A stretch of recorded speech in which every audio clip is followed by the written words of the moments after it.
Zemesnoma.lv ir vietējais uzņēmums, kas sadarbojas ar zemes īpašniekiem un zemniekiem, kas vēlas paplašināt saimnieciskās darbības platības. Fonds iegādājas un iznomā zemes īpašumus visā Latvijā, nodrošinot nebeidzamu lauksaimniecības zemes apsaimniekošanas apriti. Lai no zemes gūtu kādu labumu, respektīvi tā ir peļņa, ir jāzina, kā to darīt. Un viens no tiem veidiem tad ir vai nu saimniekam pašam jākļūst par zemnieku, viņam jāzina, kā audzēt graudu, viņam jāaudzē lopi, viņam jāzina, kā zemē pareizi radīt pievienoto vērtību, lai viņa tev nestu kaut kādu labumu.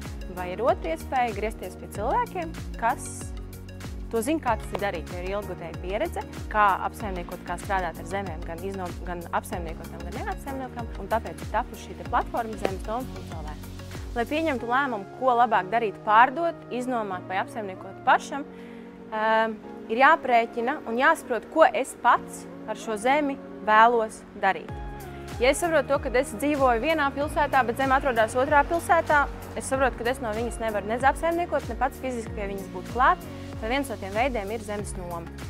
Zemes nomai, lai tā būtu izdevīga, viņi ir jāiznomā par gan augstu cenu, bet ņemot vērā to, ka statistiski nav pieejami dati par konkrētos reģionos pieejamām adekvātām nomām, tad otrs veids ir padomāt par zemes pārdošanu. Vidējās tirgus cenas pie pārdošanas ir ļoti atkarīgs no reģiona. Dažādos reģionos viņas ir atšķirīgas. Latgalē mums ir viens no reģioniem, kur ir tā teikt zemākās, ņemot vērā kopumā visu Latviju zemākās cenu līmenis, līdz ar to tās tur vidēji svārstās ap kādiem 3000 par hektāru. Vidzemē jau vidēji tas ir kādi 3,5 līdz 4000, savukārt Kurzemē tā cenu kategorija jau ir apmēram ap 5000 par hektāru, savukārt Zemgalē, tur ir tomēr vislielākās ražības, līdz ar to tur cenu griezti jau ir nenosakām, tur var būt cenas līdz pat 15–20 tūkstošiem par hektāru. Zemesnoma.lv pērk zemes ar mērķi attīstīt dažādos reģionos lauksaimniecības saimniecības.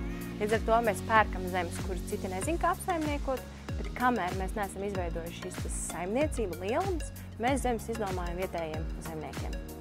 Ar mērķi uzturēt un kopt šo zemju vērtību un palielināt tādā veidā reģionālo attīstību.